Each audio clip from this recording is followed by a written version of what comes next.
पाकिस्तानी अभिनेता फवाद खानच्या अबीर गुलाल सिनेमाला मनसेने विरोध केला आहे। अबीर गुलाल सिनेमा प्रदर्शित होऊ देणार नाही असा इशारा मनसेच्या पदाधिकाऱ्यांनी दिलाय।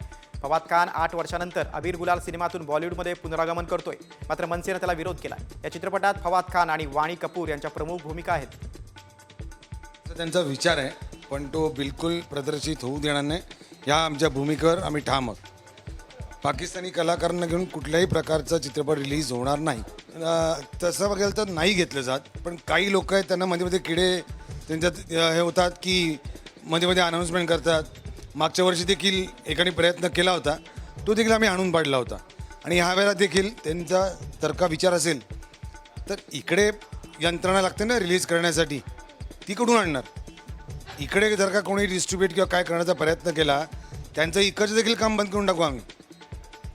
कोणीही त्यांना सपोर्ट करायचा नाही, कुठल्याही प्रकारचा पाठिंबा द्यायचा नाही।